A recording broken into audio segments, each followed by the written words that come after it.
Orale! Bienvenidos and welcome to the Familia FFB podcast. This is your host, Jorge Martin Familia. It is a Super Bowl week. Estamos aquí. The time has come. It's you know what? Everything has been building to this. Chiefs Kingdom, Fly Eagles Fly. You guys are going to collision course. It's going to be awesome. It's going to be great.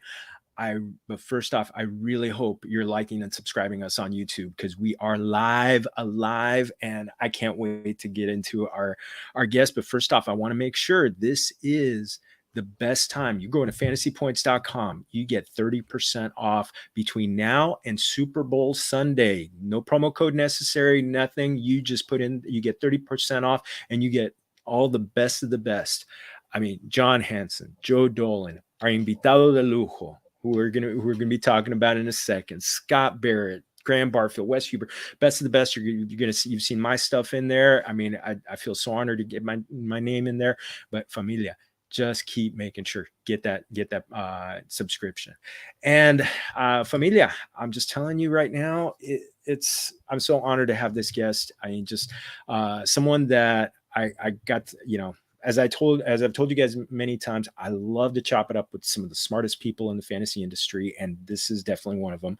And for the biggest game of the year, and when it comes to good people, Familia, it's a plus. And I found out firsthand in Ohio when I was in Canton for the Fantasy Football Expo. This guy is un primo person, but and there's a rumor going around that he took second place in a Mr. Nice Guy contest behind that Pittsburgh legend, Mr.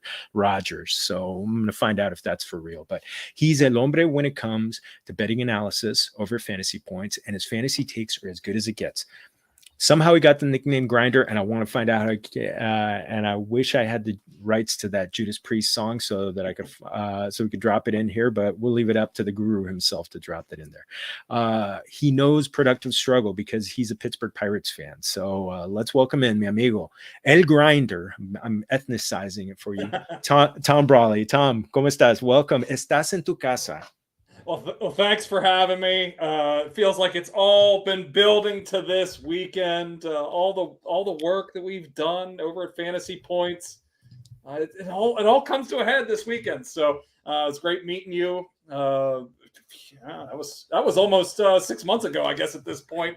Back in August at the Hall of Fame convention there for the Fantasy Football Hall of Fame convention, and it was great to meet you there. I guess I really haven't seen you face to face since then. So we've both grown a little bit of facial hair since then. I have a full beard. You got the goatee going, but it's great to be here and excited to talk a little bit of Super Bowl here. Well, you know what? So pumped about this one, but I want to find out first the nickname, the Grinder. I love. I mean, again, I just want to. I want to get some of that guitar riff from Judas Priest. But where did the nickname come from? Oh, that's a John Hansen special. There, he always comes. He's the kingmaker. He's the nickname guru as well. I just started doing his radio show every Thursday morning, basically throughout the year. Catch me there tomorrow morning if you're listening to this on Wednesday evening. But I got the reputation as I'm always putting the work in. That's my mentality. That's I feel like I'm sharp, but I feel like I'm the type of person that's always been willing to put in the work and outwork anyone. And it's like I wasn't a very good. I was an average athlete back in the day, and I would be putting in the extra time, getting the reps in, and that's how I got the reputation that, as the Grinder back then, even though I didn't have that nickname. And I've carried that forward to this day. And I have a lot of bylines on the website and put the time in studying all the sports books and trying to come up with those best bets for everybody. So that's how I got the Grinder nickname. Wasn't really familiar with Judas Priest before John came up with that nickname. Now I'm associated with the Judas Priest now. Well, he does have quite the vast music knowledge. So when it comes to that, but I wanted to talk about it. The Grinder mentality has really paid off. I think you were this year the best bets. You were up around 65%. Was it? Yep. So I mean, we're looking for one more. Get that up over 65% on Sunday. Do have the Chiefs getting 2.5 points. I think it's a little bit against the grain. Feels like the Eagles have gotten a lot of love heading into the Super Bowl, but I'm going to be on Team Mahomes here. He hasn't caught points in the postseason to start his career, so this is the first game where he's the underdog. I think I'll grab those points. I think the Chiefs have a pretty good team as well. I think it's been a bit overblown how much the Eagles are, roster-wise better than the Chiefs. So, but yeah, it's up around 65%. Don't want that percentage to go down anymore. Heading after the Super Bowl here. So we want to keep that number nice and high. Wish I would have done a little bit better on player props this year. Struggled a little bit on that end, but I guess you can't have you can't have the best of both worlds. That's gambling. You're going to be close to 50%. The good ones do it. 52.6% is the break even. So the good ones are going to be in that 54 to 55% range. So I'm happy to have a great ATS record, and I'll be grinding those player props, and I promise to do better next year on those. And yeah, that was the thing. I think it was Steve Fezzik who Ross Tucker has on regular, and he said 55%. If you're hitting 55% every week, you're doing great. And offline, I'll share with you a betting system that I came up with a few years ago that usually hits about 2/3 of the time. And I need ears for that. I got all the ears for that.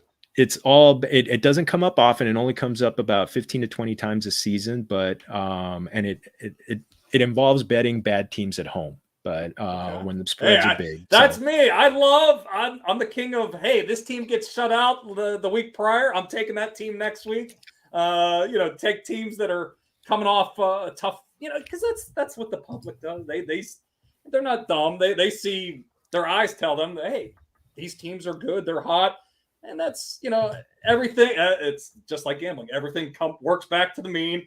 Comes back to the 50%. So that's I'll be all ears for that, because I'm always open to new ideas and any kind of betting system. So can't wait to hear that offline, and maybe I'll implement that into 2023 picks. Oh, well, we're going to see, because you may have actually already put some of those bets down without knowing that you were going in my system. But so, it's interesting. We're kind of like at that balancing point between, the Super Bowl is here, and we're talking about the big game. Obviously, everybody's pumped about it, but you're already putting out content for 2020 with an eye toward 2023. You've been putting out those divisional reports, which Familia, if you're going to fantasypoints.com, make sure you're checking them out. How is it kind of like playing that, kind of like having one foot in this week, and then, one foot in 2023, looking ahead to 2023? That's just the way I've always done it. And, I always want to keep looking ahead. That's why I'm always putting in the work this time of year. I like doing those reviews just to kind of, it's almost like a refresher, because it's a long season, especially we have an extra week now. 272 games in the regular season. Stuff can get lost in the mix. So just doing that for myself, taking a deeper dive into what just happened, looking at the numbers, seeing one possession games, seeing, who, scoring differential, turnover differential, all that kind of stuff.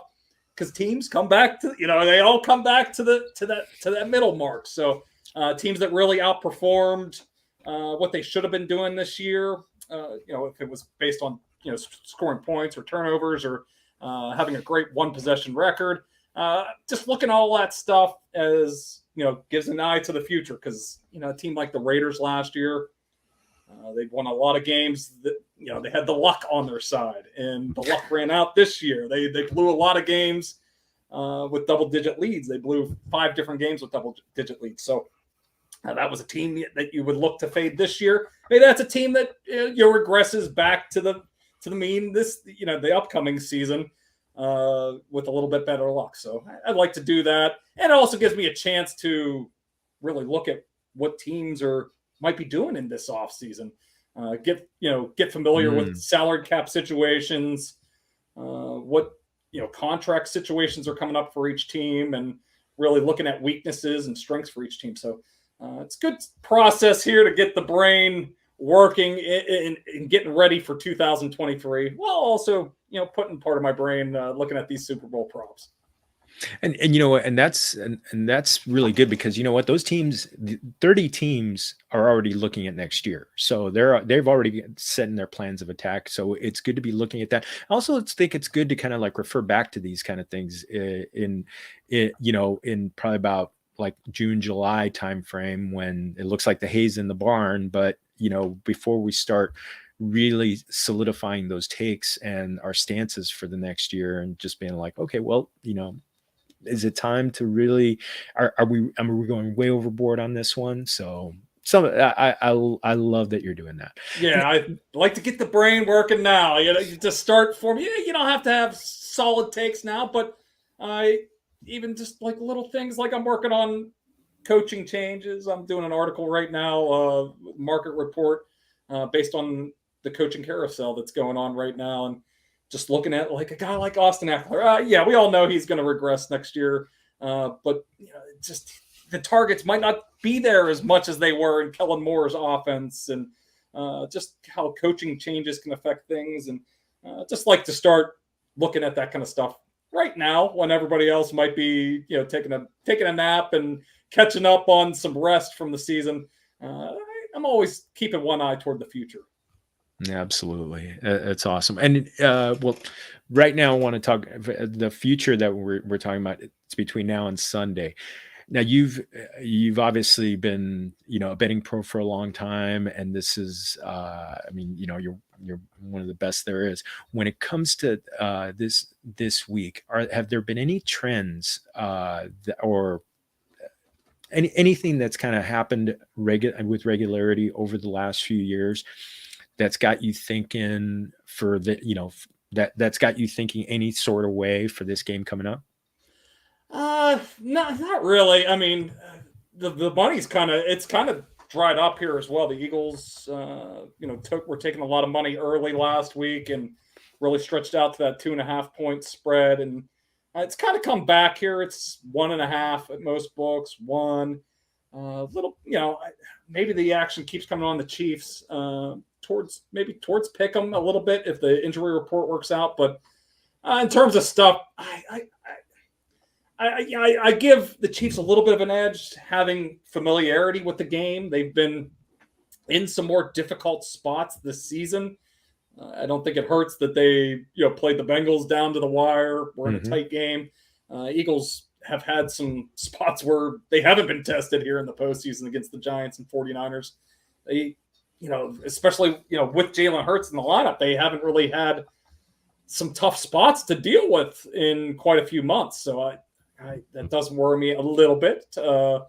But the Chiefs have that familiarity with playing in the Super Bowl. The Eagles do a little bit. They got Jason Kelce and Lane Johnson. They have some older guys that were on the 2017 team that won the Super Bowl, but not necessarily as much experience in that kind of situation. But it's kind of tough.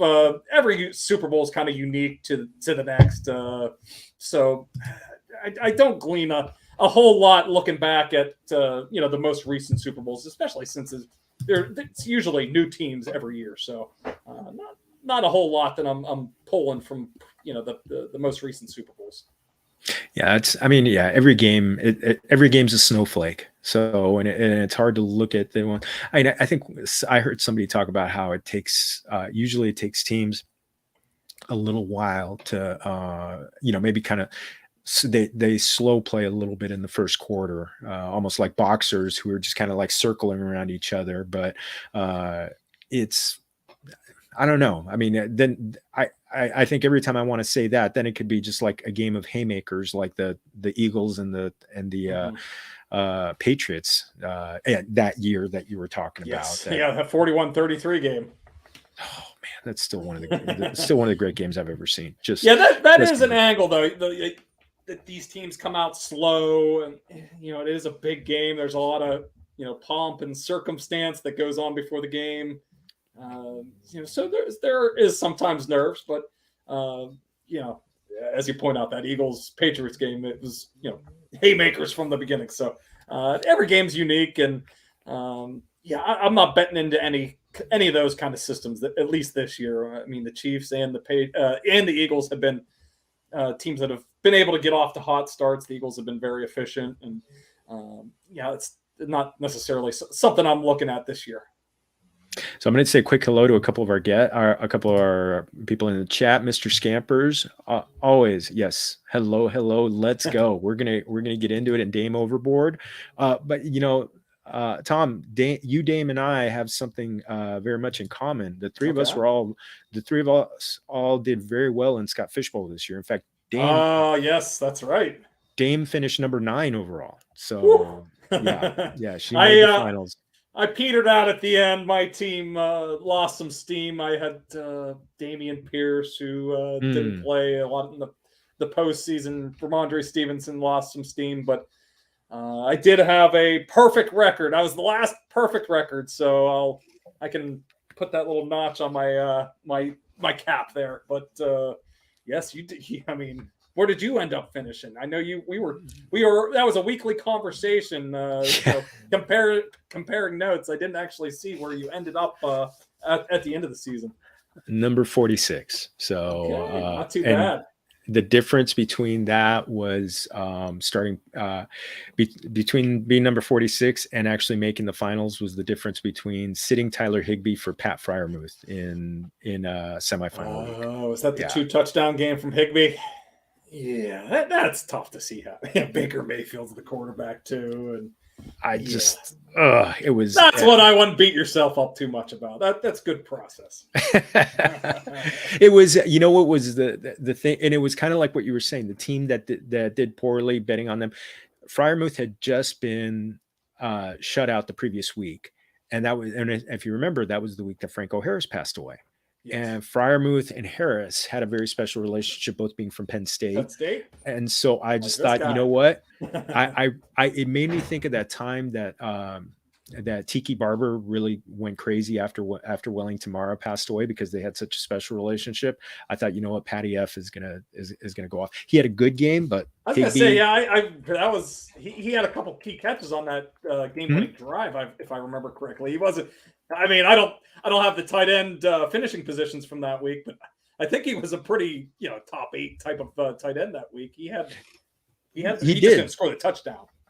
Yeah, and Higbee scored the 2 touchdowns. I think he had like 32 points because of the tight end scoring. But you know what? That was the game that Denver decided not to show up on Christmas Day. Yeah, they took Christmas off on that yes, day. they were celebrating with the family. Oh my goodness. Well, you know what? Let's get into Christmas. Christmas Day being the Super Bowl, and yes. I want to kind of talk about it a little bit from that we're going to take this section probably about 10 or 15 minutes or so talking about this game from a DFS standpoint. DraftKings I've got DraftKings pricing that on our show sheet that we could talk to a little bit, and technically the visitors are going to be the Chiefs. They're going to be in the white uniforms, which I saw something that like the team in the white uniform has won like 13 out of the last 15 Super Bowls, which it's like picking the coin flip or something like that. Well, that was the other one I saw this week, is the team that's won the coin flip has like lost the last 8 Super Bowls. So weird how those trends end up going. So I don't know if that's something I'd necessarily bet to keep happening, but funny how that happens here 8 straight years.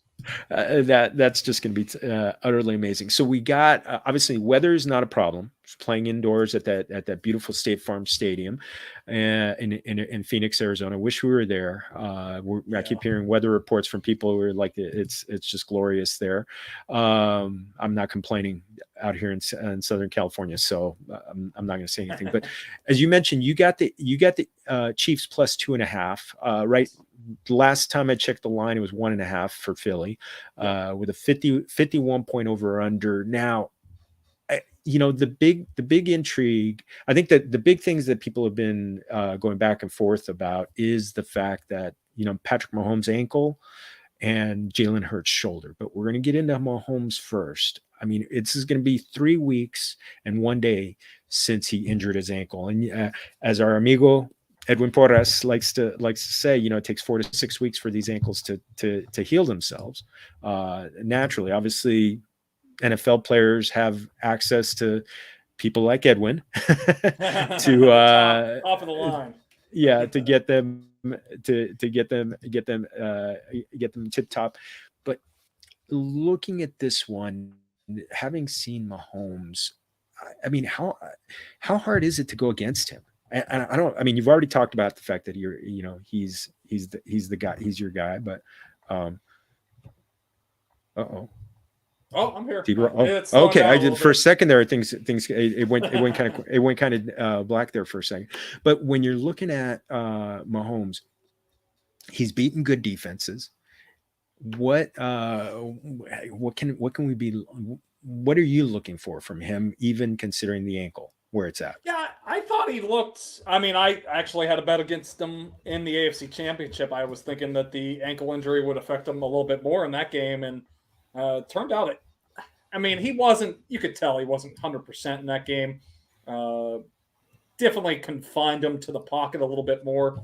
I actually do have a prop on him under 19.5 rushing yards in this game. I think he'll still be kind of confined to the pocket, but I think we learned that Patrick Mahomes on one leg or 1.5 legs or whatever you want to say is still better than almost any quarterback in the league here. So the Eagles this is the best passing offense versus the league's best passing defense.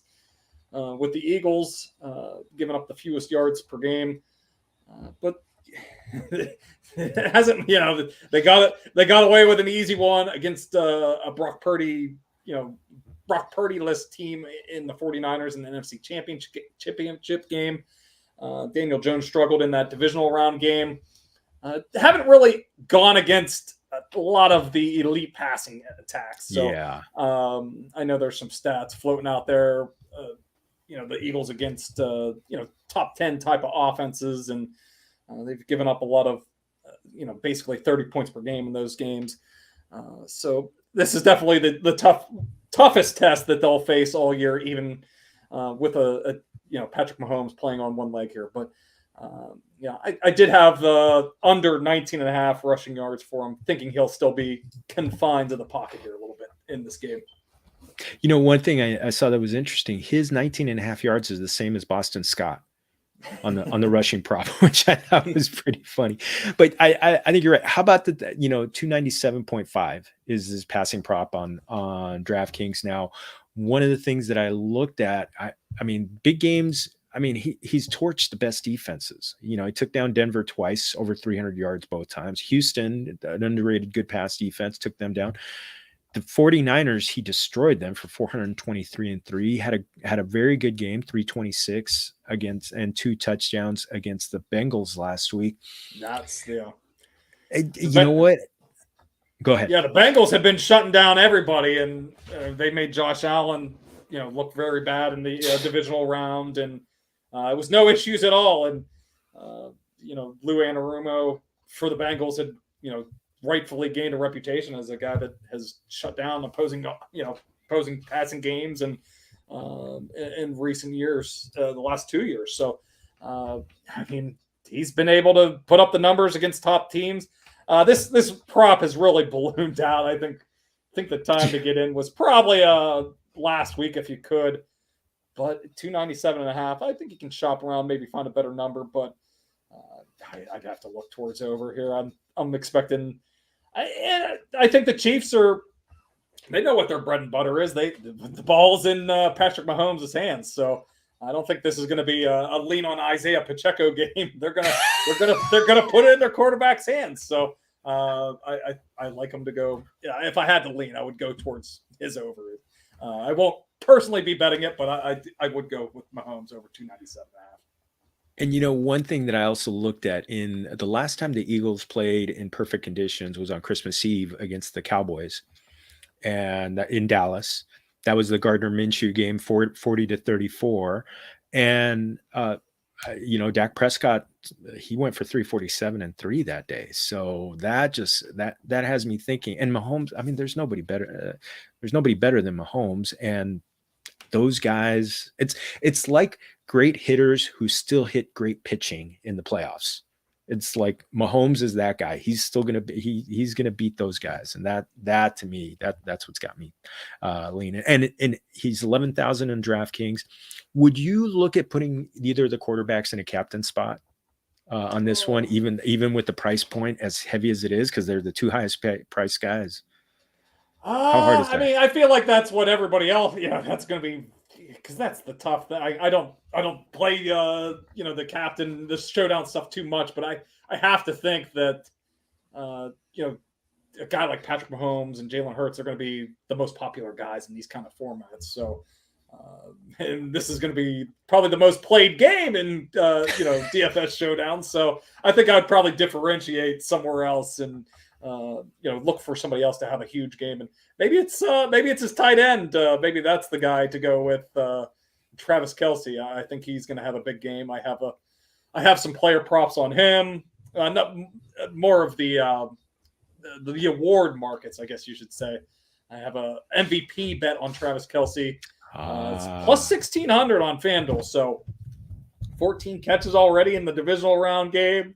He had a 4-touchdown game against the Raiders on Monday Night Football already this year. Just some absolute smash spots. I think this could be another one of them here with the injuries at receiver here for Juju. Looks like he's going to try to play. Kadarius Toney's going to try to play, but the Eagles have James Bradbury and Darius Slay shutting down the perimeter. So I feel like this is setting up to be another spot where Travis Kelce kind of has to be the guy, has to carry this offense and carry this passing game. So I would be looking towards the overs on his props, and I love his MVP bet at plus 1,600. That one's amazing because really when it comes, if it's not going to be Mahomes, it's going to be Kelce, because Kelce just had like a Cooper Kupp type of game last year. So, and he is that guy that could do that. He's always come up big in big games. I was looking at this jabroni. I love that he brought that back. He's got 9 touchdowns in his last 8 playoff games. And his numbers are just ridiculous. 75 catches, 835 yards, and the 9 touchdowns, since the beginning of the 2020 playoffs, which is just incredible. He's going to, the guy you mentioned, the guys that are hurt.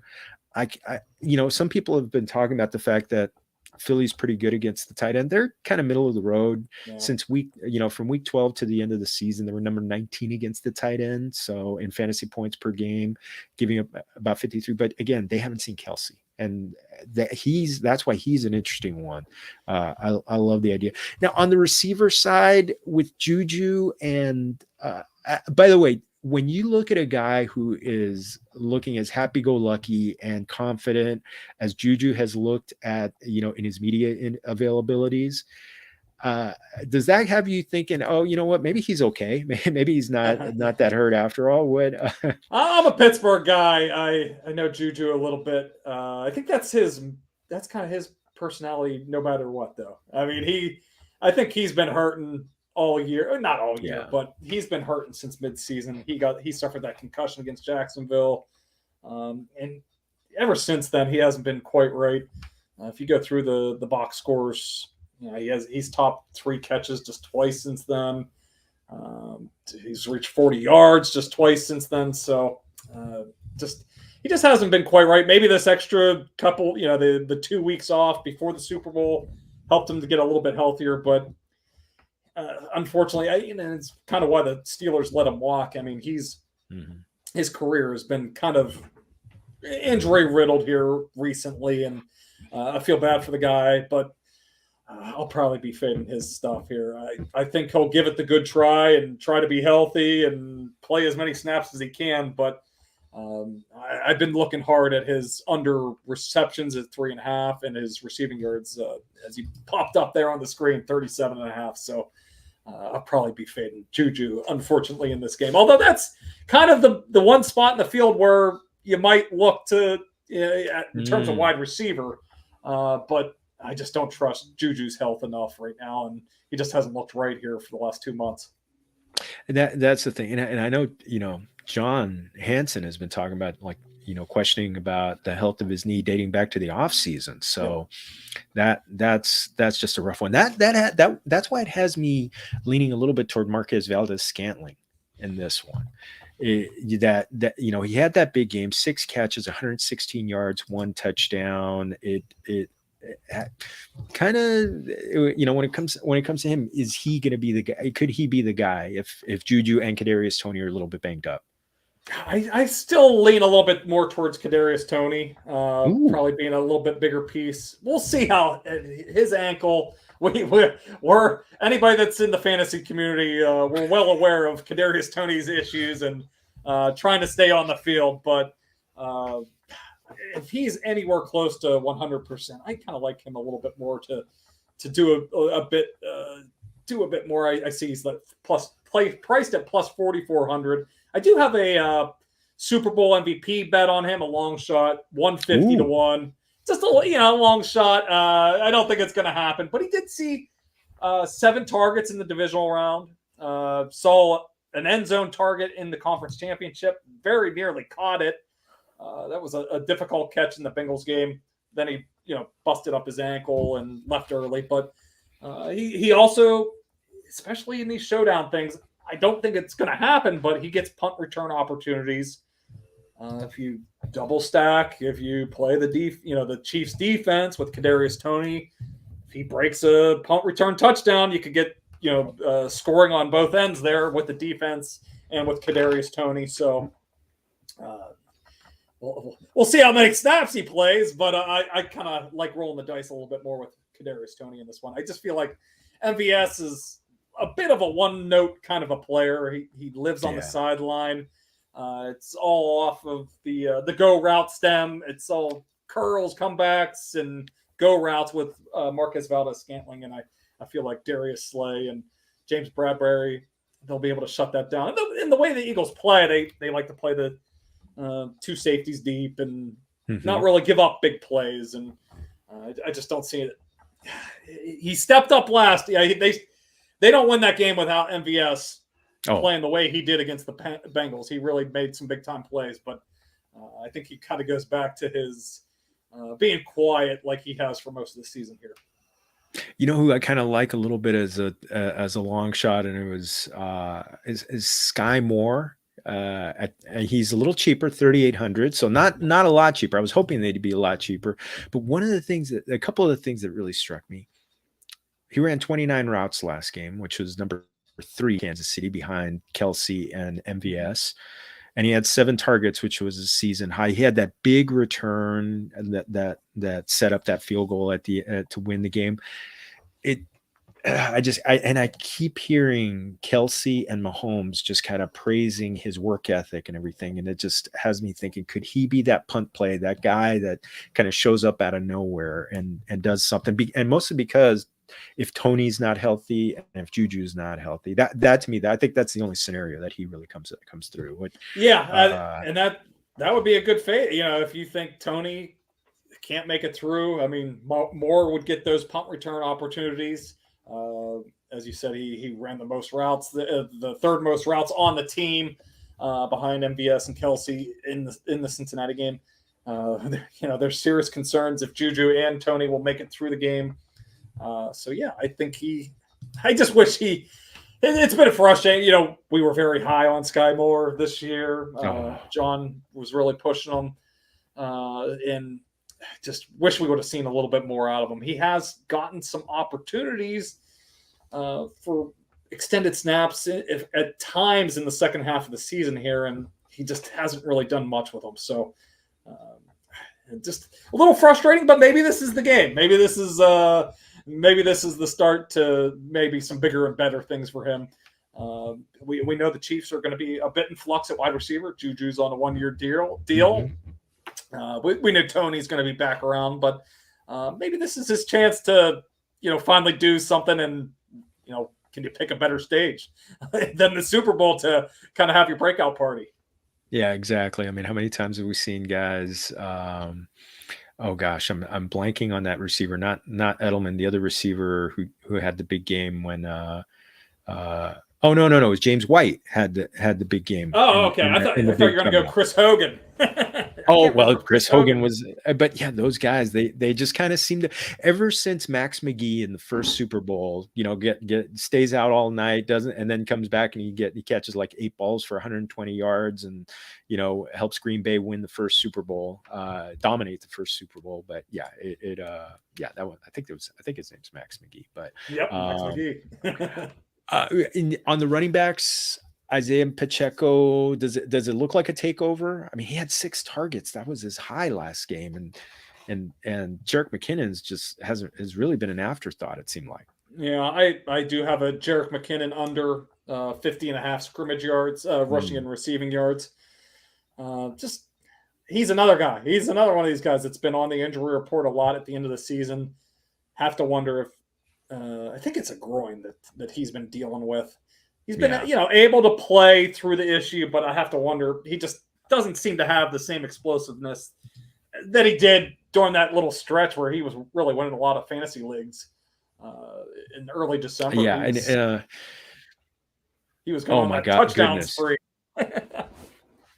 Was he just one of the? I mean, how many people did he help on the waiver wire and everything at the end? How many championships did he help win because he just got hot at the right time? Just yeah. Unfortunately, I didn't have him enough on my teams, but yeah, as someone that was following it closely, I couldn't believe the touchdown luck that he had on his side. So I am fading him.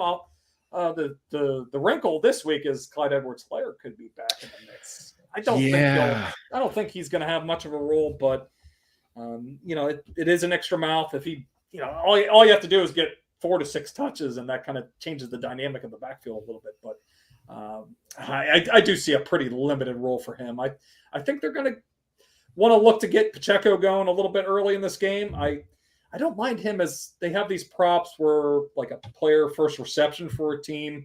I think Pacheco might be a decent bet. I didn't quite give it out. I've been thinking about it.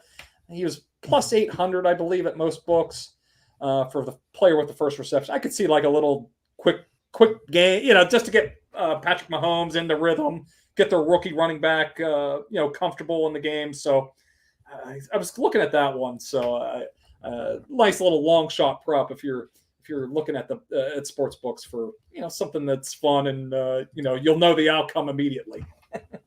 That and his rushing prop 48.5, it's kind of like at that point, because I think you're right, when there's the mouths to feed and really what are they going to do? They're going to win the game passing. That's how they're going to have to. They're not going to.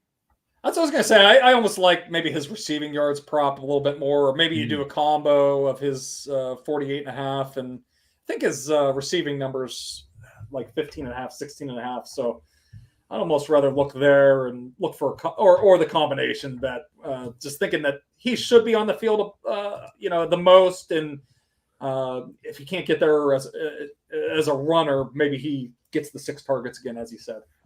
Yeah, exactly. I'm looking up what his receiving prop is. And I think it's 16.5 or.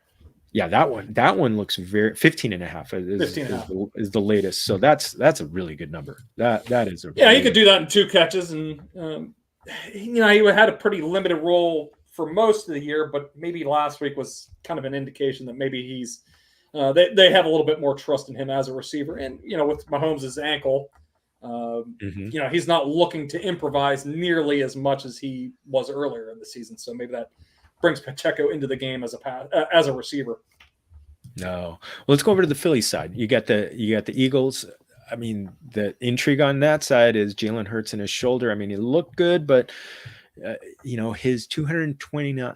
His passing prop is 241.5 yards, and he has not surpassed 229 passing yards since he returned from his shoulder injury. So they haven't needed him. So is it? But if they're going to win, they're going to need him, right? Yeah, I mean they cannot win without him. I guess they could maybe dominate with Miles Sanders in the running game. I think that's why we have seen some of the Eagles like MVP props. Some of the lesser guys, their odds have decreased because they probably do have a little bit more of a path to win without Jalen Hurts dominating, as we've seen the last couple of weeks since the shoulder injury. But I'm still concerned. There was a prop out at FanDuel I ended up taking and giving out. Patrick Mahomes, higher completion percentage than Jalen Hurts. Mahomes has been the higher completion percentage guy all season, but Hurts's numbers his accuracy has really struggled. He's struggled with his accuracy in the 4 games since he's come back into the lineup here. So I thought that was an interesting little prop. He needs to be more on target here. They will take shots down the field, so that does hurt his completion percentage a little bit. But he's got to play a little bit better here. I do kind of like his rushing props. Because I think they but may have been more cautious with them the last couple of weeks. They don't want to aggravate that injury, but now we're in the final game of the year. There's no holding anything back. You not necessarily as afraid to take a shot to that shoulder. So maybe he's a little more aggressive as a runner.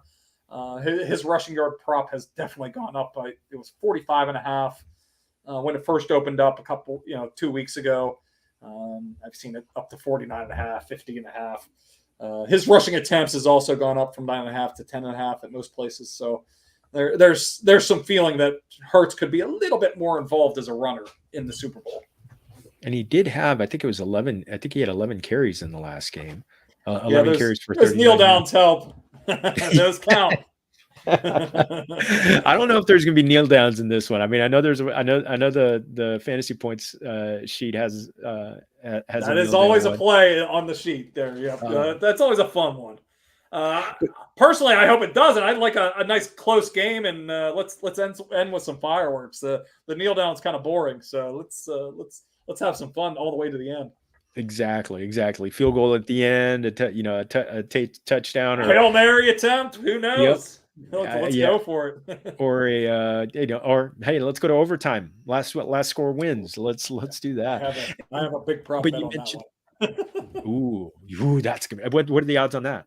It was plus 1360. It was very juicy. It's been bet down though, unfortunately. If anybody's looking to get on that, I think it's down to like plus 1040 on FanDuel. But that was out there for a couple of days. I put some money on that. So that implies that it happens about like 6.8% of the time. I went back through the numbers over the last 2 years. NFL games have gone to overtime about 7.5% of the time. So it was a pretty juicy little prop there. And we have a spread that's at 1.5 points. So, they're telling us this is probably going to be a close game. So I thought that was a pretty juicy little price. So, if you look around, maybe there's still a pretty good price on overtime. I wouldn't bet it if it's like plus 800, plus 900. I'd want at least plus 1,000 to put some money on that. But that's always a fun one to root for. Who doesn't want to watch more football whenever we're going to be waiting for 7 months for more football? Exactly. We won't talk about the XFL or the USFL or any of those things. Shout out Jake Tribby, who's the king of He'll DFS. be grinding those XFL streets. Oh, big time! But you mentioned rushing quarterbacks. Rushing quarterbacks have gotten some yardage against the Chiefs. Russell Wilson got him for 57 yards. Jarrett Stidham got him for 50. Bryce Perkins. I mean, those guys. None of them is on a par with Hurts. So even Burrow was running last week. I like that. Bit. That's right. Yeah, he got him for 46 yards last week. So a big one. On the receiver side, you got the number AJ Brown is at 9,200 for DraftKings. Devonta Smith 8,600. I mean, I don't even know if they're 1A, 1B or anything like that. These guys, these guys are just the wide receiver one. It just doesn't matter. They're both leaders in targets and the crazy numbers. Do you see them? Do you see them both being just like the factor when it comes to this game? I liked, I do have some. I have a bet on Devonta Smith. It was over 60.5 receiving yards. I thought those numbers. As you said, I think Brown's still the top guy, but it's like a 1A and 1B type of situation. They're so close right now. I thought their props should have been, AJ Brown 68.5 yards and Devonta Smith at like 66.5. So I did grab some Devonta Smith over 60.5. I have an FFPC team that would really like some Devonta Smith action in this game. If I could get a touchdown or two out of him, might be live for some nice money in that the playoff contest. So I have Devonta Smith and I have Travis Kelce for the Chiefs. So those are my two guys left, and I'm sitting pretty good there. I'm like in like the top. I'm like around the number 400 or so. So if I could get a big game out of Devonta Smith, so maybe maybe it's a little wishful thinking that Devonta Smith will have a big game, but I think he's played extremely well here, dating back to when Dallas Goedert basically got hurt in that Washington game. He's really stepped up and become he's a top 10 receiver at this point. Big time. Yeah, he's the real deal. So I like him to have a big game here, and I see him and AJ Brown as kind of running mates at this point. It's not AJ Brown is the clear number one anymore. Yeah, and one thing, one interesting stat I came up with was that Devonta Smith, other than the weird San Francisco game where they didn't need to pass, he has not been under 8 targets since week 9. So you just know the ball is coming to him. That's why I love that receiving prop with him. Dallas Goedert, with 48.5 receiving prop, I don't know. I kind of like the under on that one. I just think I think that the passing is going to go to those two guys. Yeah, I'm with you there. I probably his receptions too. I think it might be a little bit of plus money. 4.5 receptions. I kind of lean towards that. So, I don't really have a strong feeling on Dallas Goedert, but for the pricing and stuff here I'd rather go for one of the big receivers, and no real strong feelings on Dallas Goedert. He'll get his, but I don't think he's going to be the difference maker in this game.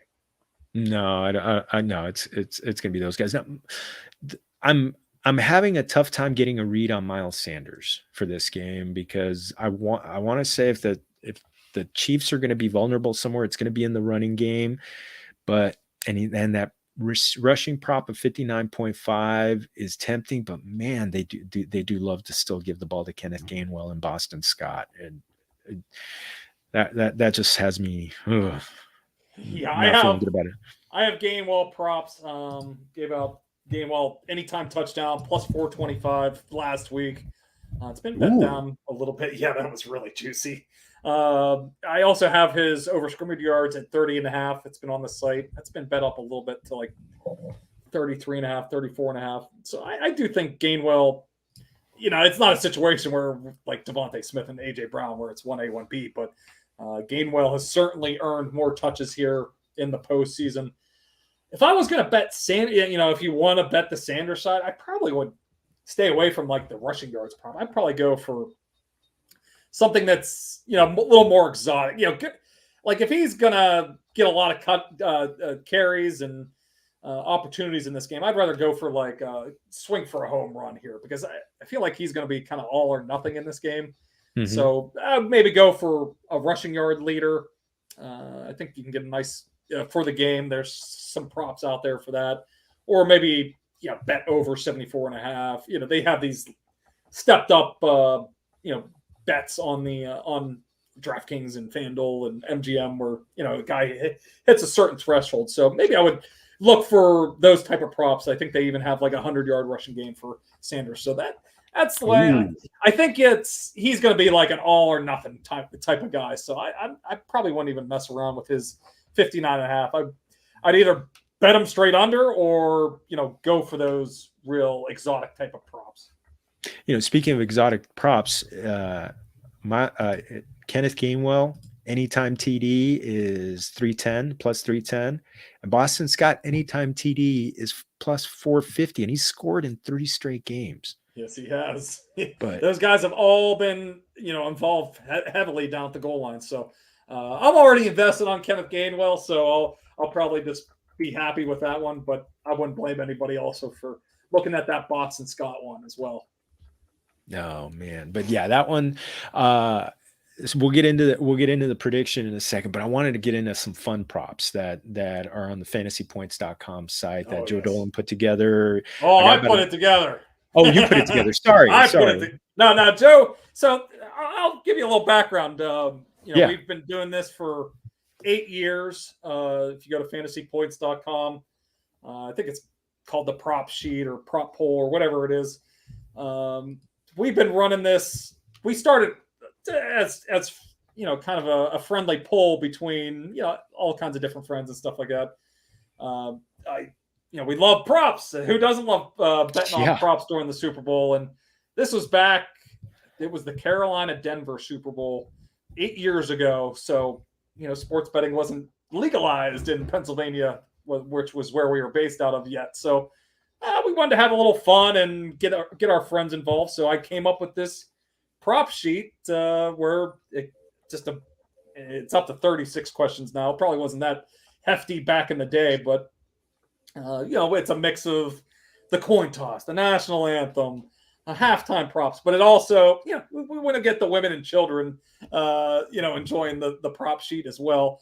And then, the meat of it is, player props and just different situational props in the game. So people loved it when we started 8 years ago, and now it's something I put it together every year. And Joe, I do the dirty work at the beginning, and I let Joe handle the money and pay out, grade the actual sheet. So we have a nice little partnership with it, and we've been putting it up on the website, since we started Fantasy Points. So if you're looking for a little fun game, maybe just at your own house, your friends and family over, and have everybody fill out a sheet, and we'll put up the grades at the end of on Monday or Tuesday after the fact. So, but you might have your own fun, sitting there with a stopwatch, when Chris Stapleton is singing the national anthem. So it's a lot of fun, and people have gotten a big kick out of it. So we always put up on the website now. So that's the first one. Chris Stapleton, 2 minutes and 4 seconds on the national anthem. I tend to go over on these guys. Yeah, what do you think? It's been over the last 3 out of the last 4 years. So these country singers, they really like to, they love America, so they like to really draw it out. And I'm kind of with you there. I would go towards the over on that one. And the home of the that's what you got to grade it. It's the first note all the way to the final note, and everybody likes to hold that brave for as long as they can. Oh man! All right, coin toss: heads or tails? I'm a tails guy. Tails never fails, except it's been failing a lot lately. 4 out of the last 5 years, it's been heads. So it's, as John would say, it's due. It's due. Tails is due. It's due, but as we always love to say, it doesn't matter if the last 49 have gone one way. The next one is still 50-50. But I love it. Okay, good. So yes, tails is due. Okay, so the player to score the first TD or Eagles. Yeah, Eagles running back, wide receiver, Eagles quarterback, tight end, Chiefs quarterback, tight end, Travis Kelce. Or Chiefs running back, wide receiver, or either team's defense. Anywhere you're looking on this one? My money. That's the one thing about doing these polls is like you want to correlate your choices. So I'm on the Chiefs side. I'm going to be probably leaning towards Chiefs people. So I'll probably look at the Travis Kelce. I'll go with the Chiefs tight end quarterback. And the other thing you'll see on this sheet, each question has a different point scale, and that's based on the probability of those things happening. So there's a lot of either or questions where it's only 1 or 1.5 points available on each side, but there's also these questions where there's a field, there's 5 or 6 different options. So it's not probably likely that Patrick Mahomes was going to score the first touchdown, but that's why he's mixed in there with the tight end and Travis Kelce. So That one is worth 3.5 points. I'll probably be looking at Travis Kelce to score that first touchdown. I like that one. I like that one a lot. And I believe I forget, do both teams like to defer? That's pretty standard across the league at this point. Yeah. I think most teams, Belichick really popularized that getting that that last possession at the end of the first half and that first possession at the start of the second half. That is what every team strives to do now at this point. So, I don't even think. I think when we first kind of started this prop sheet, that was still like kind of a prop that would be out there with the team that wins the coin toss defer. But now it's pretty universal that teams are going to defer to the second half. I totally think so. But yeah, that's a hunch one. Now the hunch, our number 4 one. What will happen first, a sack or a touchdown? Both teams, the top 2 teams in sacks. The Eagles were with 70, the number 2 behind the Super Bowl shuffle, the Bears. Ooh, I'm going with the sack. Yeah, I'm going with the sack. I'm with you. These are 2 tough pass rushes. We know Patrick Mahomes is struggling to move right now in the pocket, so that helps a little bit. So, as you brought up at the top of the podcast, sometimes these first quarters of these Super Bowls can be slow going at first. So maybe they struggle to score touchdowns. So let's look at that sack. I like that sack one. Okay, player to throw the first interception: Mahomes, Hurts, no INTs or other. I think there's going to be a lot of passes in this game, so I probably won't go. I'm not going to go no INTs. I would probably go, even though I have Chiefs stuff, I'll probably go Patrick Mahomes. I think he's a little bit more mistake prone than Jalen Hurts. They're a little more conservative. There are a lot of deep shots with the Eagles. Maybe that does bring Jalen Hurts into the mix a little bit more. I don't know. I'll probably lean Patrick Mahomes though. It's only 1.5 points, but I think that's probably the safest bet. I think he's the one who's more likely to get going. I mean, yes, we know that Hurts is going to take his deep shots, but it seems like whenever he takes his deep shots, he either hits his receiver or overthrows him. It doesn't look like he doesn't get those moonball interceptions. Mm-hmm. So that's what's got me thinking. I would bet Mahomes on this one. So the next one is interesting. Which of these songs is going to be? Which song is Rihanna going to play first? Now, I'm going to give you a little story time for a second. Now, about so you teased this to me yesterday, so I've been waiting for this Rihanna story here. So Rihanna, I actually saw her at a benefit event, and actually one time I saw her at a Dodger game, just absolutely spectacularly beautiful. Just took my breath away to look and see her in the. But Matt Kemp, Dodger center fielder, all-star, near MVP. He dated Rihanna not very quietly. Yeah, I remember that. That was a pretty tabloid type of relationship there. So they dated during the 2010 season, and people were kind of like, he not quite calling her Yoko, but he did not have his best season. Yes. So they parted ways after the 2010 season. And it was very quiet. But nobody asked Kemp about it in spring training. The writers just kind of left it alone. So this is early in spring training. I'm in the Dodger clubhouse one day, and Matt Kemp is walking from the entrance to the clubhouse.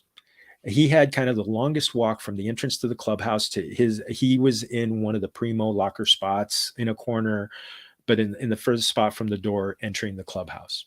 So Juan Uribe, who had one of the most colorful personalities of any player that I've ever seen, but also hardly spoke any English, from the Dominican Republic. His locker was 2 stalls down from Kemp. Kemp had but there was no locker between them because Kemp, being an all-star, he kind of had 2 lockers to himself. Uribe sees that Kemp walks in, and all of a sudden he grabs an 80s era boombox. Think about, the movie Say Anything that Lloyd Dobler held over his head. So this is what he had. And he turns on, as he sees Kemp walks in, he turns on Rihanna singing Diamonds. And Uribe did not know the words to the song, except he just sang in his Dominican Spanish accent, just saying diamonds, just diamonds. And just every time diamonds came up, he just sang it to the, and Kemp is making the walk, and you could just see him, his face just, he had kind of like a serious look on his face. His face just melts. He had like that bright smile, and he just like looks down. His smile is breaking through. He's by the time he sits down, and Uribe is just singing, and he's just I'm sure he had the biggest smile on his face too.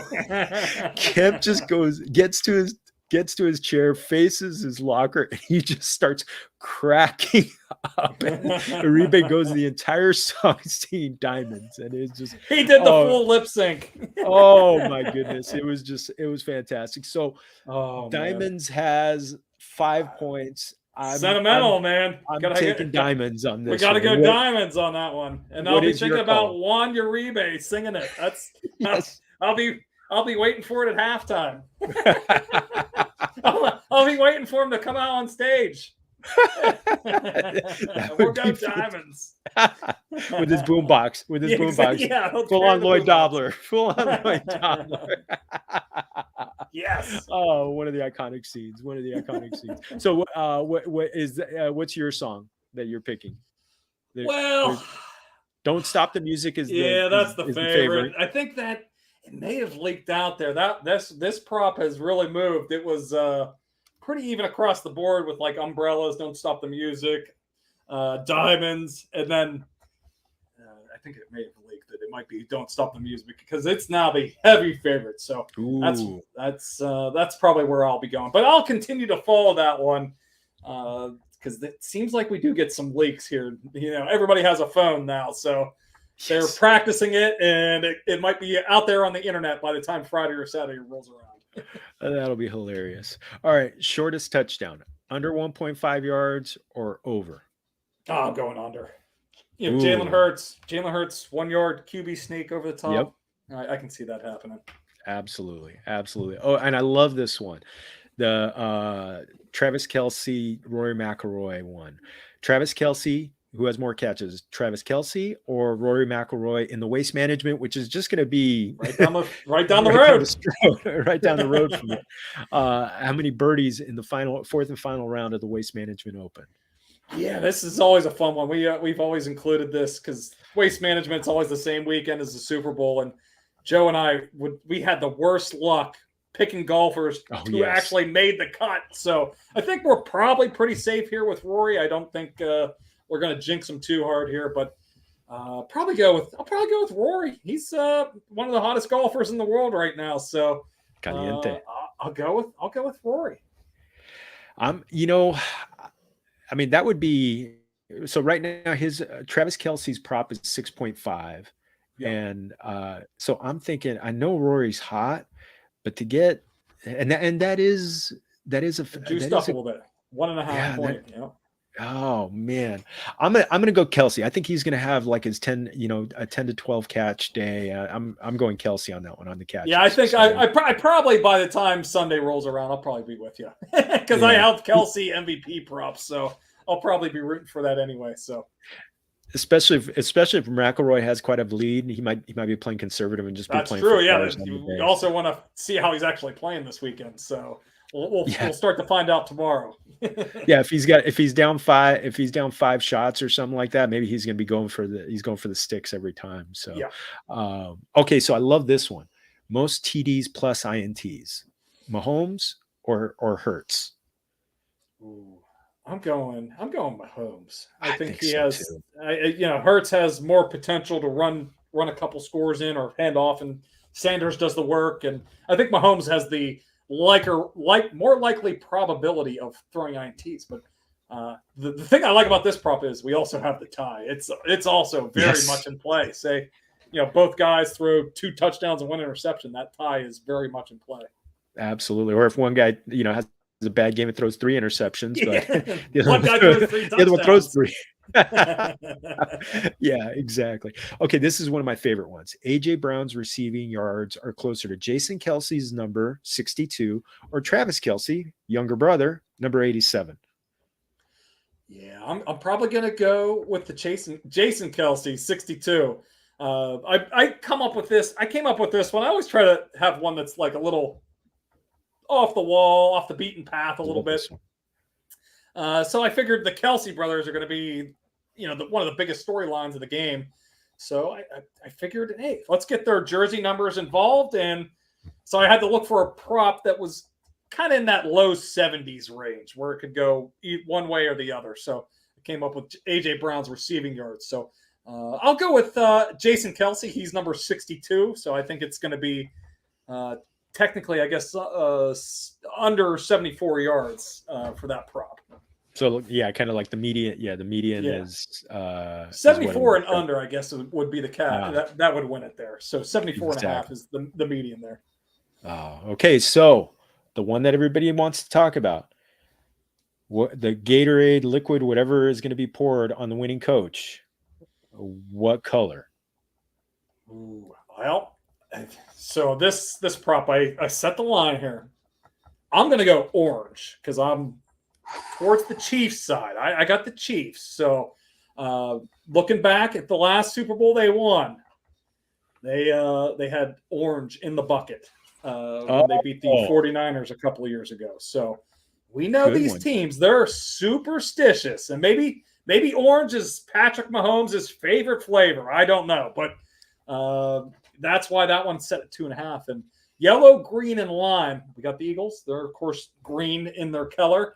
And they actually don't. They gave Nick Sirianni. I know a lot of people have probably flipped that game off by the end of the NFC Championship against the 49ers. But Sirianni, Lane Johnson gave Sirianni a little bath at the end of that game. So, and it was yellow, green, or lime in that one. So maybe the Eagles stick with that color, and we know that they're the Kelly Green team. So that's why those two colors are the favorites in that one. I'm a green guy. I'm a green Gatorade guy, so I'm going green on that one. So I do. Lime and orange are like my 1 and 2s. I'm probably more of a lime guy, but yeah, I'm going with the orange. Going with the Chiefs. The orange one when it's really hot, that's one of the go-tos. Something about that one. Super Bowl MVP. Now I know you got the Kelsey one, but just all things being even, not having money on it. Yeah, are you going to stick with Kelsey? Yeah, I'm still going to stick with Kelsey. And this prop, you also get a Eagles side as well with A.J. Brown. They're kind of the two guys that have the best odds behind the quarterbacks. So I grouped them together. I also have a couple groupings with other Eagles not listed, other Chiefs not listed, and of course, Hurts and Mahomes are the two favorites for the prop. But I'll stick with my Kelsey. I'm rolling with him and going for the gusto here with Travis Kelce as MVP. Kelsey, I'm going to give away mine in a second because I'm going to give my prediction. Okay. I'm going Hurts because my game prediction is going to be the Eagles are going to win 30-28, which will still cover your 2.5 point bet. And my prediction is just going to be, I think Mahomes and Kelsey are both going to have great games. I just think the receivers being so limited from a health standpoint, I think that's going to end up hurting them. And I just think as easy as they've had it, I think the Eagles are a very complete team. But I want to know what yours. I know you already said the Chiefs. What's your score prediction? Okay, yeah. Well, I just actually put this in. We'll have our staff picks up on the site. You'll have everybody from fantasypoints.com. their predictions on there, but I literally typed out before this little podcast that 24-23. I'm going with the Chiefs. Going to have a tight 1-point game, leaning towards the under. I think it's 51 points overall right now. A little bit more of a defensive struggle than your contest, but hey, I wouldn't mind seeing a lot of points scored. Those are always a little more interesting, I believe. So I'm a fantasy guy. I like points. So I'll certainly take a 30-28 contest. And I'll be fine with that. I got plus 2.5. So I'll be good with the Eagles if it's 30-28. Well, and so is it with your 24-23, is it a Harrison Butker late game field goal or a late touchdown to Kelsey? Yeah, let's go late touchdown to Kelsey. Yeah, that's that would seal the MVP bet. So they do one of those not quite the equivalent of the Bills game because that was for a field goal, but one of those desperation drives at the end of the game, and they're trailing by 6 and they got to score. So let's go with that. A little Kelsey touchdown to the end of the game in the final minute. That'll just be that would be one of those ones where it's just like the pass rushers are a little bit gassed from chasing Mahomes, and maybe that's just the difference. It gives that little extra. Oh, mi amigo. So before we get out of here, one 2023 question: any one or two lessons or trends that you saw last year in fantasy that you're going to explore or already looking to implement in your analysis for upcoming season? Well, I mean, I've been kind of doing this anyway, but like rookie wide receivers. Oh, yes. These guys come into the league, they're prepared to play right away. So I'm going to continue. I drafted them aggressively anyway, but just to continue going after these guys. This year's class isn't nearly as good as it has been. I haven't done the deep dive into this year's classes as much just yet here. I'm only one man. I'm already spread so thin, but I'll be getting into it more. But from the basic reading I've been doing on it, it's not nearly as strong a class as it has been in the last couple of years. But we always see these rookie receivers come out and put their stamp on things pretty early now. So I'm just going to continue to draft rookie wide receivers very aggressively until the fantasy market catches up. Yeah, I think the ADPs. I still don't see the ADPs catching up to where these guys. I mean, when you're getting Chris Olave in the 10th round or something like that, you get 1,000. Him and Garrett Wilson late, and they're both cheap as hell. Get 1,000. Give me 1,000-yard receiver anytime later, and especially my hero or zero RB builds. Will love that. All right, so you one baseball question. Okay. We talked about productive struggle at the beginning, so I'm not going to get into outlook, with spring training, happening right after the Super Bowl, but I'll give you one thing. The We Are Family 1979 World Series Pirates have something in common with Familia FFB, because I always close out the show with Todos Somos Familia, which in Spanish is Spanish for We Are Family. So, oh yes. Oh, my favorite cap. And you got the stars on either side of the P. There you go. I got it. I don't have the full, the stars all the way around, but I do have two little stars there. The pillbox cap here. So one interesting footnote about the guy who started that, Willie Pops Stargell. He is the only player in Dodger Stadium history to hit the ball out of the stadium twice. And he was a visiting player. So, and he was the first one and the only one. The only other guys have been Giancarlo Stanton, Mike Piazza, Mark McGwire. So that's a shot to hit it out of Dodger Stadium. that just tells you that how incredible that is. But who was your guy growing up? Oh, well, it's kind of lean years when I was growing up with the Pirates. Because like the 91, 92 teams I was kind of like before my time a little bit. I was like 6 or 7 years old. I was just starting baseball, so I didn't really have many great teams there, but I'd say the 97 team, this is how sad the Pirates are. It wasn't even a winning record team. They were called the Freak Show. It was just a bunch of rookies and a bunch of veterans, mashed together. That was when Jason Kendall was, becoming a thing for the Pirates. So that was the kind of the team that got me hooked on baseball, and I stuck with them for so many years. A lot of lean years there, especially through the early 2000s. But that was the team that kind of got me hooked into baseball. Jason Kendall, great player, great fantasy player, because a catcher who could steal bases. That was gold. Oh yeah, that's even better than Lamar Jackson rushing for 1,000 yards. Give me that all day. Yes, yeah, catchers who steal. Give it to me all day. Last one, fun one. I close it out with always a fun Mexican food question. Favorite tacos, Mexican food. What do you got for me in your neck of the woods?